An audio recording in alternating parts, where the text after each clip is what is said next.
All right, let's talk about fundraising. So many founders think it's all about that one big pitch meeting. But what if the game is actually won or lost long before you even walk into the room? Today, we're going to break down how you can get investors excited about you before you've even said hello. This one quote, man, it just flips everything we think we know about fundraising on its head. We pour all this energy into the perfect deck, the perfect presentation, but the truth is, the really important work, the stuff that actually sways an investor, it happens way, way earlier. So, if the decision is already halfway there, you gotta ask, right? What is actually happening in those days, weeks, or even months leading up to that first call? What are investors seeing and hearing about you before you've even mentioned your company's name? And that leads us to this really cool idea, the pitch before the pitch. You have to understand that investors are always, and I mean always, scanning for signals.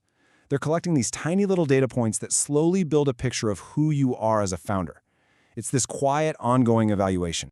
And look, we're not talking about some super secret, backroom deal here.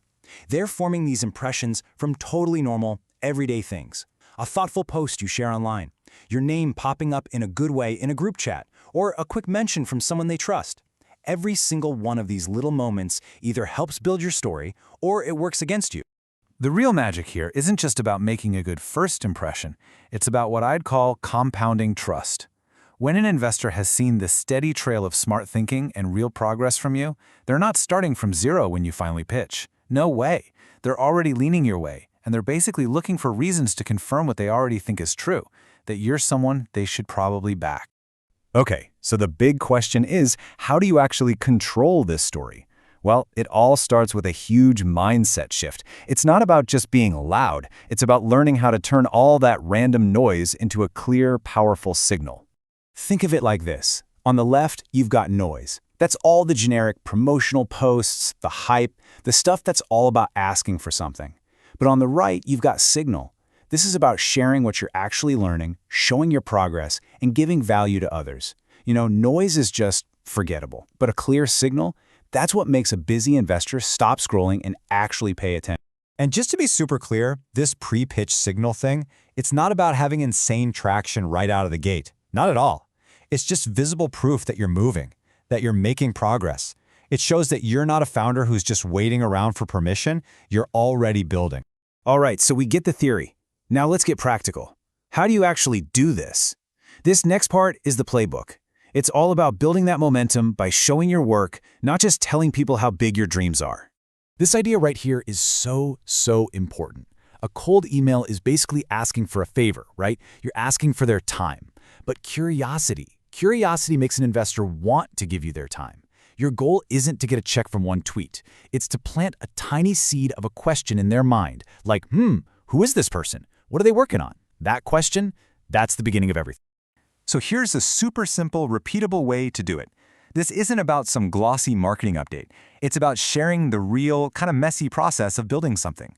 You have a great call with a user. You share the key insight, anonymously, of course. Then you actually build a fix or a feature based on that insight. And then you explain why you made that choice. It's so powerful because it feels real, because it is real. And hey, if you're in something like deep tech or AI, listen up, because this is a total power move. When you talk about protecting your work, like filing a patent, it sends a huge signal. It shows you're not just thinking about today, you're thinking about the long game. It reframes the whole conversation. You're not just a coder with a cool project. You're a strategic founder, building a real, defensible business. Okay, this next part is maybe one of the biggest psychological hacks in all of fundraising. See, you don't have to just sit around and hope someone finds you. You can actually engineer this situation so that they discover you. The most powerful dynamic you can have with an investor, it all starts with this one little word, discovery. It is so much more powerful, so much more compelling. Because discovery always beats outreach. Every single time. Think about it. When an investor feels like they found you, like they uncovered this hidden gem, the whole vibe changes. They're not being sold to. They feel like they're the smart one who's acting on a brilliant insight.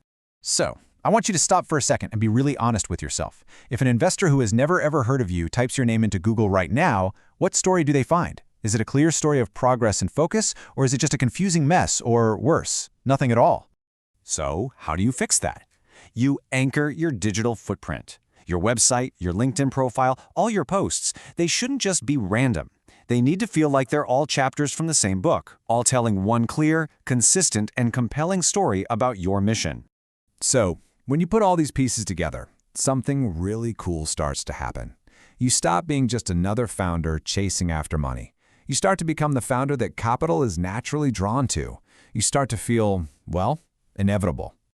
I love this quote because it just nails the entire goal here. By the time you sit down to formally pitch, you don't want the investor to be learning about you for the very first time. You want them to be sitting there nodding along because they've already been following your story. The pitch just becomes a final confirmation of what they already believe. It means that long before you walk into that room, there should already be this clear, quiet trail of evidence that proves you're the real deal. Your progress, your strategic thinking, your focus. That seriousness, that visible proof is the most powerful pitch you could ever make. And that's really what it all boils down to.